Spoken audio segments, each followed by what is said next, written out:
Hey guys, Matt here again with another one of my Christmas vacation videos. Today I'm going to look at Phil Spector, the legendary independent producer, but just his stuff in the, from the 50s right through the 60s, right up to 1980 when he did the Ramones album End of the Century.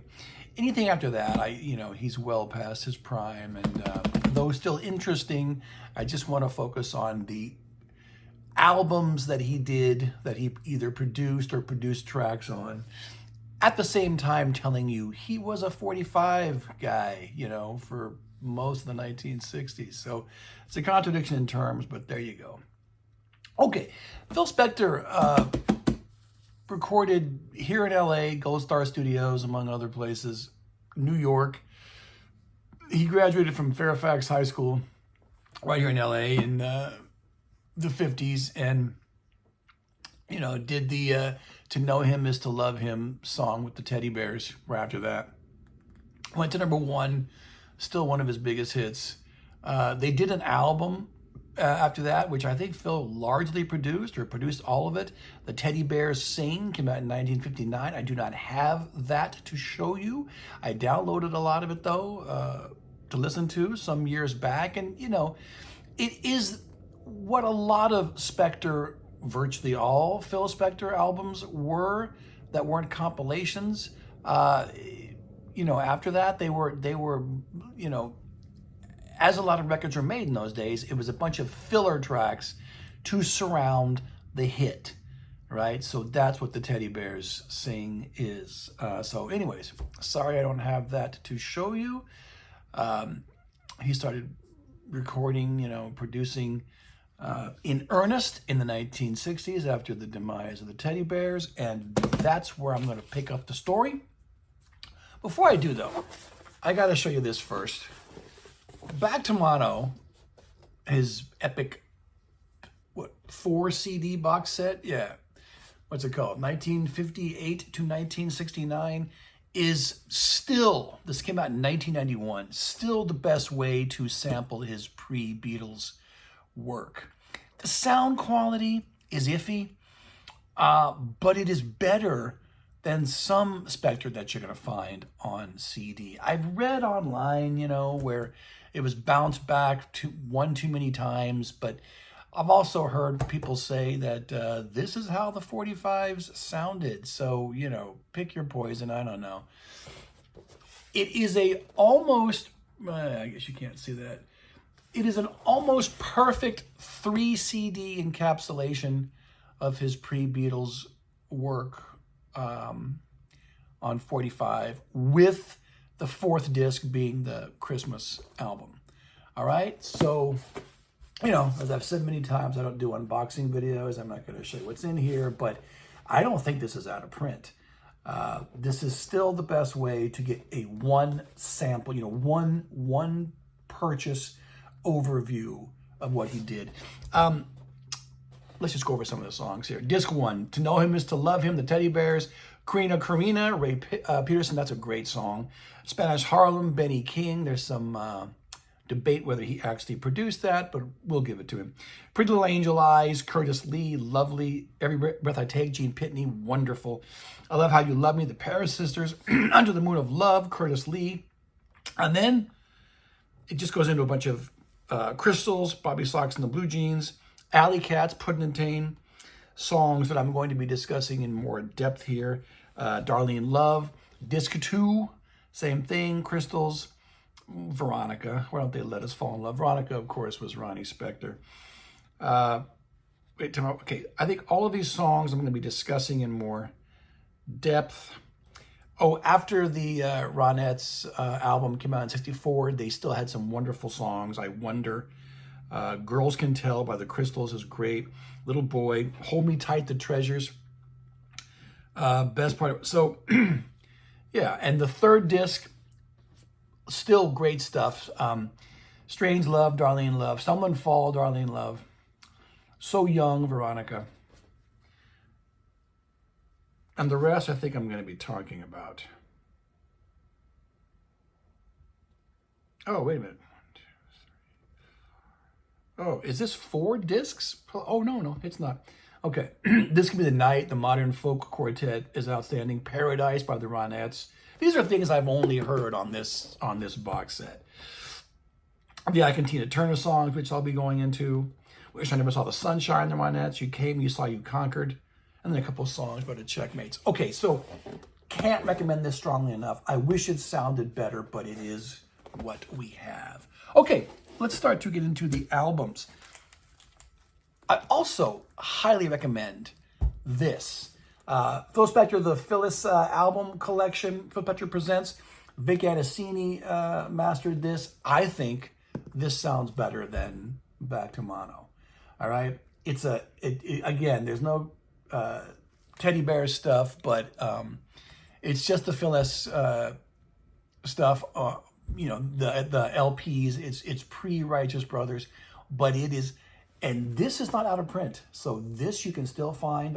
If it is out of print, it's still fairly cheap. In other words, it's lots of CDs, which we're going to go into right now. All right, the Crystals were his first big girl band. Crystals Uptown came out in 1962. All right. Phil pretty much produced the whole thing, as far as I know. Well, let me see what's on here. Uptown, the classic song Uptown, is on here. There's No Other Like My Baby, classic stuff.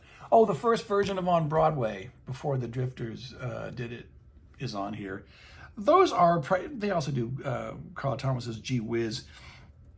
What was it? Barbara Alston was the main singer of the Crystals. She sings on most of these cuts, though not everything.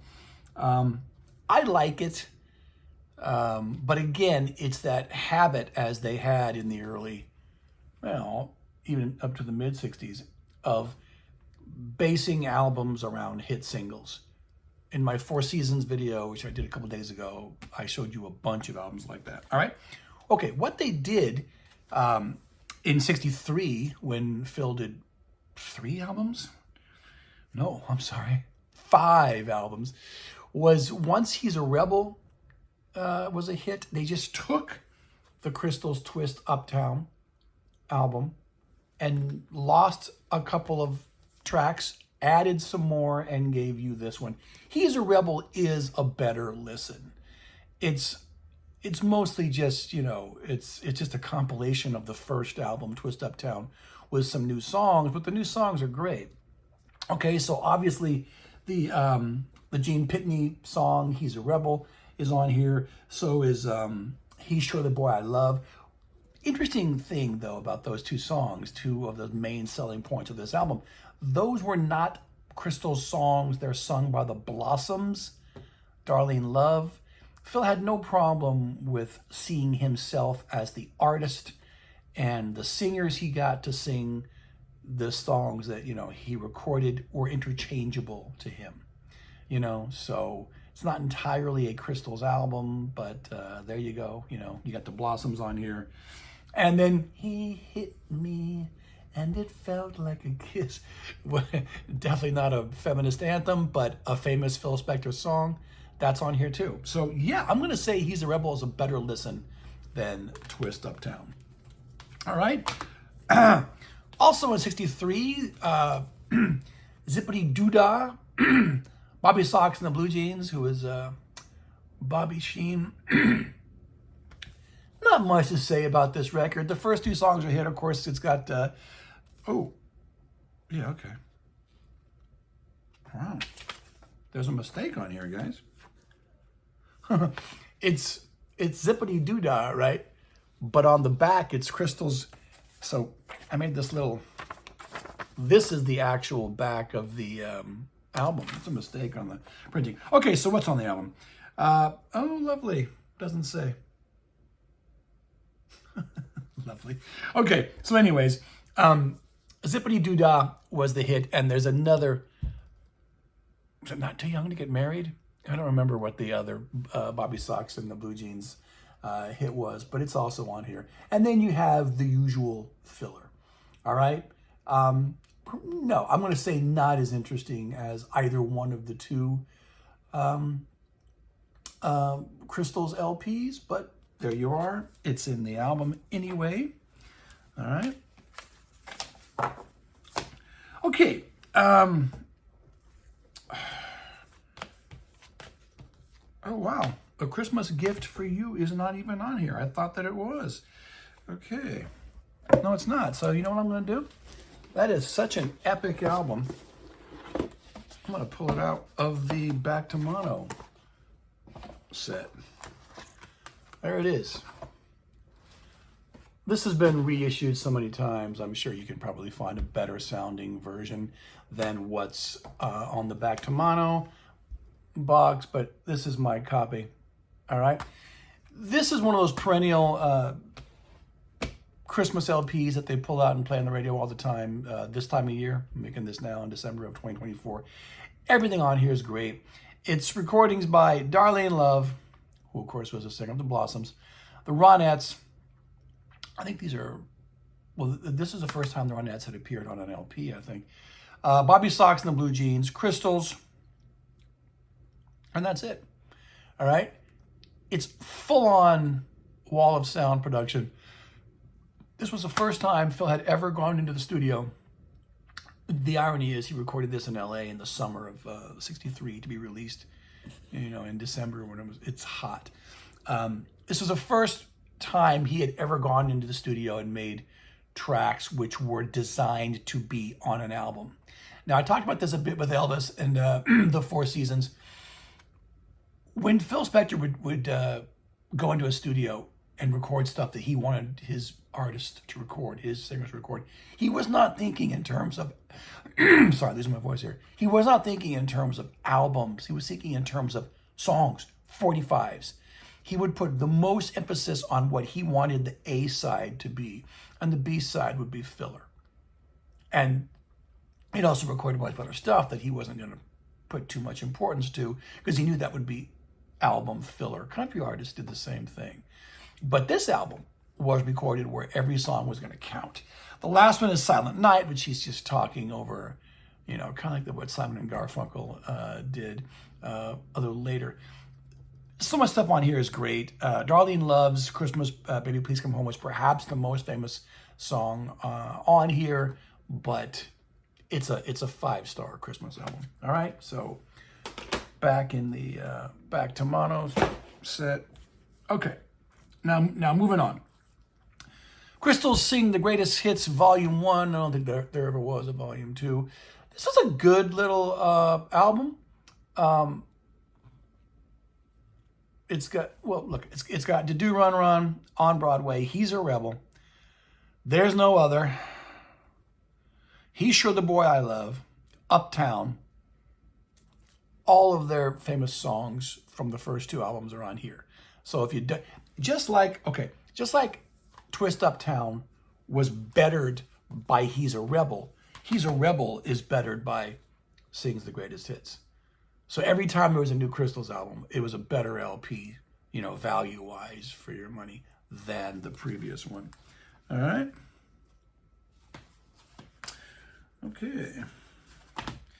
Okay. Also in '63, because he was cranking out these 45s at such a rate, he couldn't keep up LP-wise with getting all these songs. Well, the Phyllis songs anyway, on a record. This is Phyllis Records presents Today's Hits. All right. I can read this for once. So, all right. He's got Crystal songs. He's got Bobby Sox and the Blue Jeans songs. Oh, it was Why Do Lovers Break Each Other's Hearts, by the way, the second hit that they had. He's got the Ronettes Be My Baby, which was, of course, Brian Wilson's favorite song. He's got some Darlene Love stuff here. Wait Till My Bobby Gets Home. Today I Met the Boy I'm Gonna Marry. My Heart Beat a Little Bit Faster and Playing for Keeps. The first two songs are classics. Wait Till My Bobby Gets Home. Today I Met the Boy I'm Gonna Marry. Quintessential Darlene Love. And then he has the Alley Cats, Puddin' and Tane. So, if anything, this is an even better listen than the Crystals Greatest Hits Volume 1. All right? This is kind of like a little mini on one album, Back to Mono. All right? Still 1963. Okay. In 64, the best album that he had done yet. Presenting the Fabulous Ronettes featuring Veronica. Veronica, of course, as I told you, is Ronnie Spector, whom he would marry.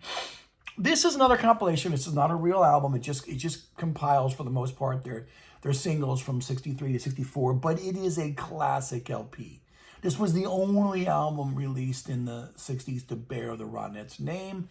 Listen to what's on here. Walking in the Rain, epic. Do I Love You, classic. So Young, the Beach Boys covered that. Breaking Up, I Wonder, all lovely songs. And then side one ends with a pseudo live version of Ray Charles' What I Say. How many artists in the 60s covered that? Side two, Be My Baby, probably the best thing that they ever did. You Baby, also great.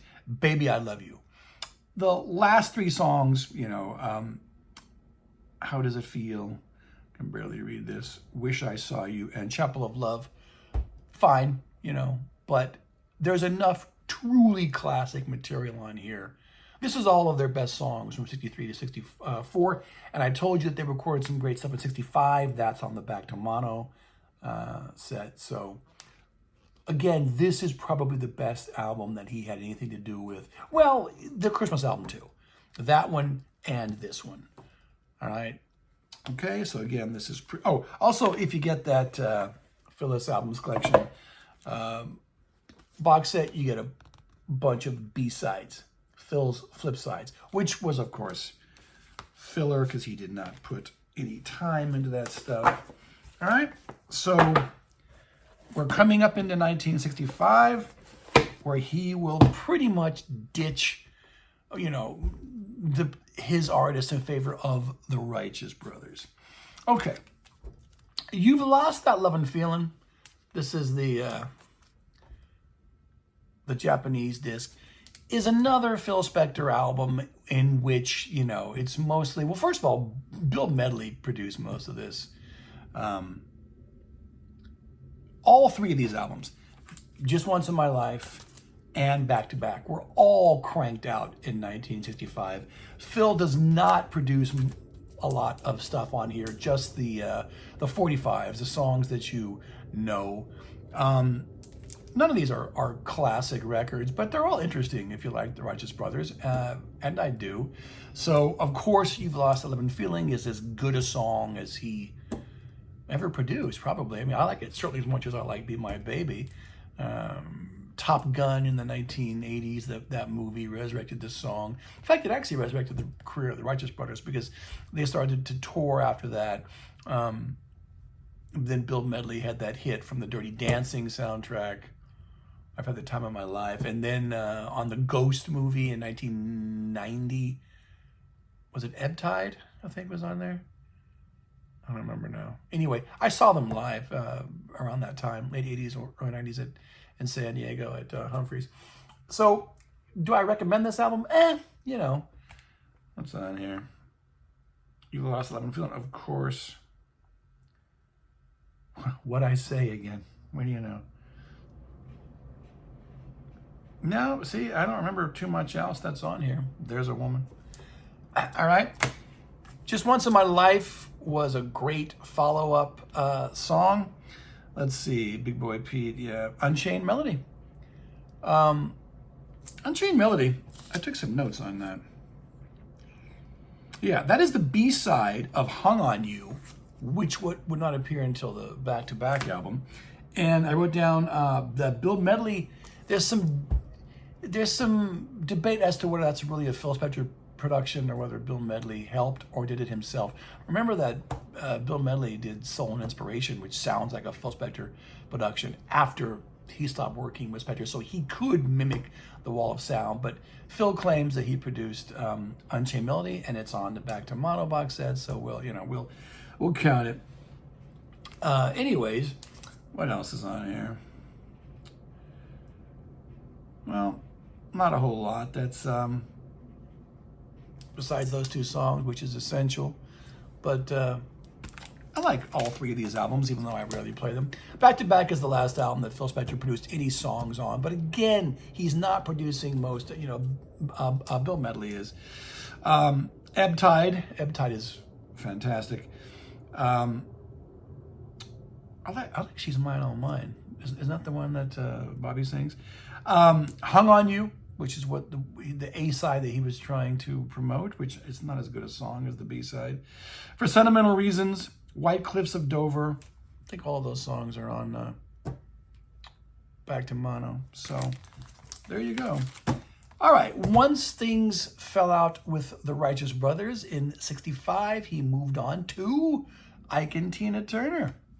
Now this album, this River Deep Mountain High album, it came out in 1966. It's another typical Spector affair where he only produces a few cuts on here, and the rest, he leaves to Ike Turner, who should take in the Bill Medley role here.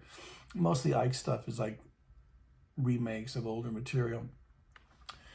But when you buy this album on CD, including this old CD, you can't get the 1966 mono mixes. Every time you buy the CD, as far as I know, it's the 1969 stereo mixes, or reprocessed stereo, or rechanneled, whatever it is. I don't know what the deal is with the 66 mono mixes, but I would buy this album in a second if I could get if they would release the 66 mono mixes. So, River Deep Mountain High is another classic song. It was a bigger hit, elsewhere than it was in the States, causing Phil to kind of semi-retire in a little, fit of like a baby throwing his toys out of the pram. This is actually pretty good though. I love Like Arrows Don't Come Knocking Every Day. He produces that. I'll Never Need More Than This. Say the Last Dance. I mean, it's just the songs he produced totally sound like Phil Spector songs, and then what Ike did stands out. Same, almost the same thing when you listen to the Righteous Brothers recordings. So you do see this turn up occasionally on greatest albums of all time. It is better than any of the three Righteous Brothers albums. So there you go. All right. Okay. The second album that I don't have, I took notes, is the Checkmates, Love Is All We Have to Give. Don't have that album. Phil largely produced all of that too, It's Like a Teddy Bears or the first Crystals album. I only have the 2 tracks that are on the Back to Mono set. So that is the second and the last album that he produced for this show that I do not have CDs of. So check it out if you care to. Leave a comment in the comments if you want to tell me how good or not good that it is.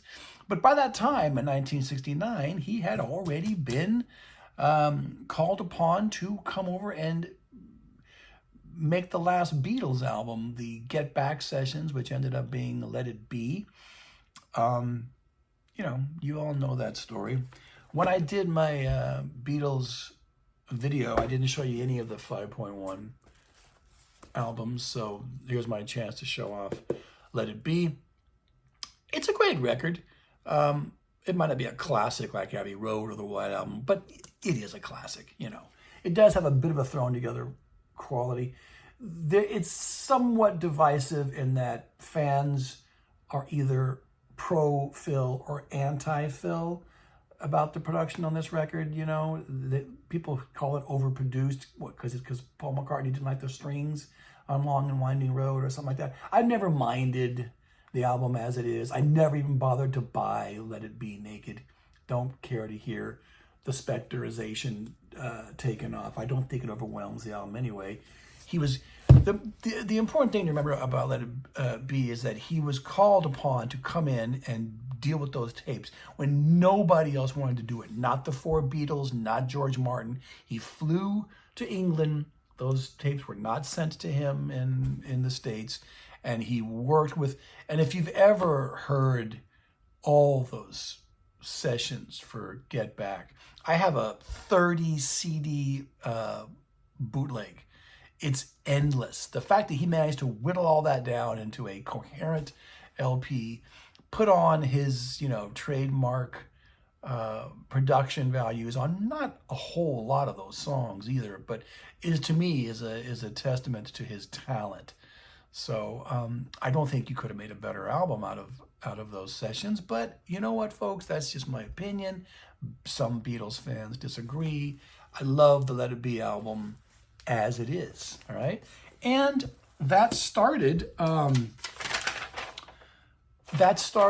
him working with the Beatles, or started working with John and Paul. So I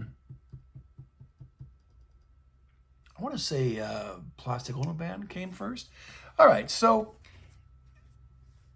John Lennon likes what he did with the Let It Be material. He does Plastic Ono Band. This is just the remaster from the Lennon, remastered box set. Largely considered John Lennon's best album, or certainly one of them. Phil is really muted though on here.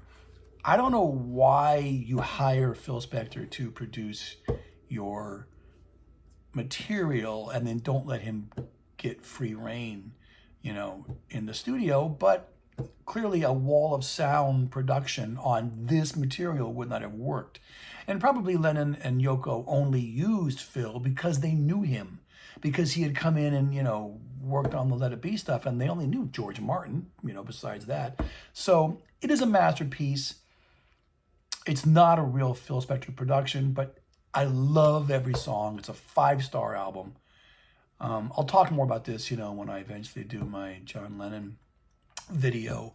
But, again, just like, to my mind, just like Let It Be, Phil deserves kudos for shepherding this brilliant album. And George also decides he likes Phil Spector, so they did All Things Must Pass. Now, this is another co-production, but it's much closer to a wall of sound, than what John got on Plastic Ono Band. Now, George has famously, I don't know what word I should say, disowned this album, or said, not disowned, but said that it was overproduced. This is a kind of controversial remaster that people don't really like the sound quality of. I don't mind it. It's such a great album. This could almost be my favorite Beatles solo album. And one of the things I like about it is the fact that not only is this George's finest clutch of songs, it's pretty much a wall of sound production, right? I mean, this is, in terms of giving Phil free reign in the studio, which he really was not given, but it kind of sounds like he did. In terms of that, this is the best solo Beatles album that Phil produced. All right. Again, when I do a George Harrison video, I'll go into more detail about this, but I'm approaching this right now from the Phil Spector angle. So they got along when they were making the album, for the most part, in as much as it's possible to get along with Phil Spector because he was crazy. But then George later said he didn't like the way this was produced. So, what are you going to do? Okay, that was 1970, 2 classic solo Beatles records and a pretty damn good Beatles album. So Phil is kind of, back in the limelight, back in the spotlight. He's going to continue to be a god in 1971. Imagine, also from the same Lennon box set, where Phil is given a little more free reign to be Phil Spector. It's not as minimalist as Plastic Ono Band, but still a lot of the tracks are very sparse, Probably the only track on here which really has that wall of sound is I Don't Want to Be a Soldier Mama, I Don't Want to Die. Ironically, my least favorite cut on the album, but I still love this whole record. This is a 5-star album to these ears, just like Plastic Ono Band is. I know that the critical consensus is that the Plastic Ono Band LP is a bit better than this, but I don't know. To me, they're both classics. I don't really, I love every song on there, except maybe I Don't Want to Be a Soldier. So to me, this is the third complete classic album he had produced for an ex-Beatle in a row. All right. Well, he wasn't done. George was going to use Phil again for the last time for the concert for Bangladesh recording, the concert in Madison Square Garden. This is just the remastered CD. It was just you can look it up. It was in late 1971. The album was also released. Not that cover. This is the DVD. I don't even know if the movie is on Blu-ray. That was the cover of the LP, which was another 3 LP set after George's All Things Must Pass. So again, the 2 times that George worked with Phil was bombastic, over the top 3 LP collections, but they're classic. I mean, I love the movie. The album's good, but I don't play it. It's kind of like The Last Waltz. Why play the record when you can just, or the CD when you can just, watch the movie? But it's interesting because Phil and George was on board with this. Kind of just reproduced his wall of sound technique on stage. You had multiple guitar players, multiple drummers, multiple keyboard players, yada, yada, yada, singers. So it was just this huge wall of sound thing, which is very much George Harrison, but was also very much Phil Spector. And he was recording this, and it turned out great. I think I would love to have, I keep hitting the phone. I would love for George's next, box set release 5.1 project to be something with the concert for Bangladesh. I'd love to have that album in surround and the movie in surround and on Blu-ray. So, again, Phil Spector could do no wrong in 71. 72. 72 was John's Sometime in New York City, probably universally considered to be the worst John Lennon album of the 70s. Guess what? I don't mind it. No, it's not a classic. No, it's not even a very good album. But Phil is pretty, even though this is still, I think, technically a co-production between John and Yoko and Phil Spector, he's definitely given more free rein to bring in his wall of sound than the 2 previous Lennon records, right? So I think what lets down this album, half of which is live, right, I think, is the songs, not the production, right? There's still good songs on here. I mean, what's on here? Luck of the Irish, Attic Estate, I love New York City. John Sinclair, John and Yoko had done a concert for John. I mentioned this, I hope I did, on my MC5 show. So, yeah, John is coming to America here. He's very politicized. This is just representing what he was into at the time, and he still was working with Phil Spector. I don't mind the record. So, if you want me to be hating on it, ain't gonna do it. Okay, should I mention this now? What the hell? In 73, Phil starts to record the rock and roll sessions with John, where John had to do, well, it started off, he from the Chuck Berry lines, "Here come old flat top, he come moving up slowly," that John purloined, that he used in the Beatles Come Together. That was going to be, he was going to be sued unless he did some Chuck Berry song or something like that. You can look it up online. So he decides to go in and have a whole project where he's just going to do 50s material, and Phil's going to produce. But Phil's behavior by this point was too out of control. He liked to flash his guns around, and he was, drinking too much, and his bodyguards were everywhere. And he took the tapes with him and wouldn't let John near them. That might be the first time he had done that. I don't know, because he would do the same thing with Leonard Cohen later on. Anyways, this album did not come out until 1975. It was the last album that Lennon released before he took his big 5 years off and came back with Double Fantasy in 1980.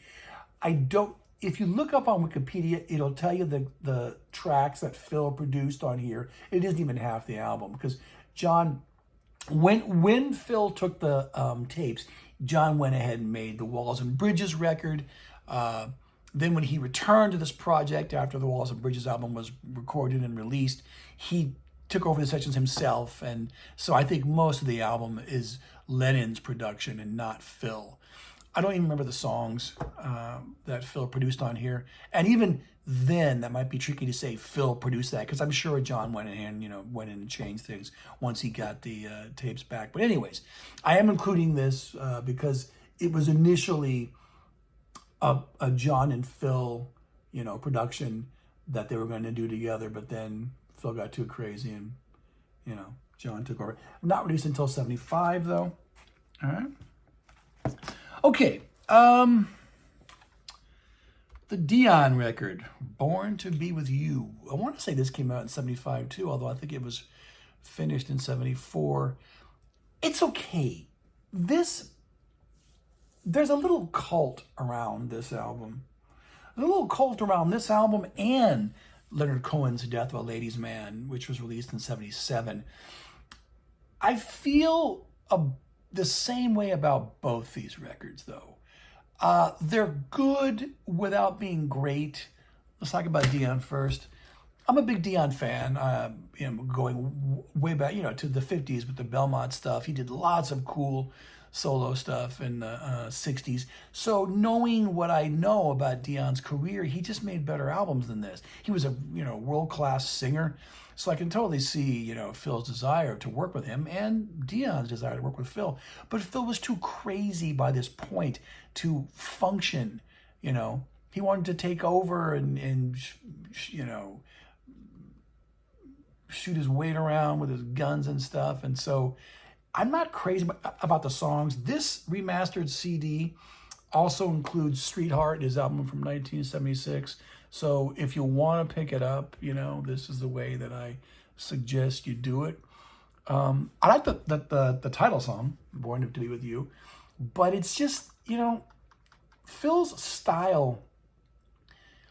If he was even battling with John Lennon at this time, he wasn't going to let a guy like Dion tell him what to do. It's like Phil's hubris was too much by this point for these artists to work with him. So anyways, I know that there's like a cult around this album, so, don't want to offend if you like it. And I have much the same thing to say about Death of a Ladies' Man. Leonard Cohen was the genius songwriter, Canadian songwriter. You got Phil there. This is a full-on collaboration, but it's also a Phil Spector production. He took the tapes from Leonard. There was craziness. You can read all kinds of accounts of Leonard Cohen talking about the sessions for this record. I like any Leonard Cohen album before this better than this. I throw it on occasionally. I do play it for some reason more than I play the Dion album. It's just weird stuff on here. That song about a heart-on that Bob Dylan sings backing vocals to. It doesn't really sound like a Leonard Cohen record, but it sounds like a collaboration between Leonard Cohen and Phil Spector during Phil's crazy years. So much like the Dion album, there is a small cult following around this record, but I don't know how you could claim this to be one of Leonard Cohen's best, or even one of the best things that Phil Spector ever did. But he wouldn't do anything again for years after this. So I'm going to conclude, 38 minutes, this is longer than I thought, with the Ramones' End of the Century. I could even include this in with my feelings about it much the same way with the Dion and the Cohen record, in that this is a good rather than a great record. Any Ramones album before this is better. I think this ended up selling better, though, than their classic 70s punk albums. I mean, what's on here? Do you remember Rock and Roll Radio? Great song. Maybe the best thing on here. Danny Says, that's Danny Fields. Great. Chinese Rock, is the Heartbreakers tune. Baby I Love You, they do the Ronettes. That was a hit in England. Phil does his version of Rock and Roll High School, which had been released the previous year on the soundtrack to the movie, the same name. I like the album, but again, any any of the first 4 studio Ramones albums is better than this. Anyways, that pretty much was it. For the longest time, the Ramones told the same stories about Phil that Leonard and Dion had done. Craziness, you know, locking them in his mansion, you know, pulling out guns and stuff like that. Phil was, you'll notice I'm not even going into, you know, this stuff with Alana, the woman that he allegedly killed, because it's not, you know, it's not my place to talk about that, and it happened way after the events of what I'm talking about here in this video. So, Phil Spector, whom I always associate with Christmas, and that's probably why I'm doing a video this time of year for him. Another great American artist, like Dylan, like Elvis Presley. 2 recent videos I've done, 4 seasons too.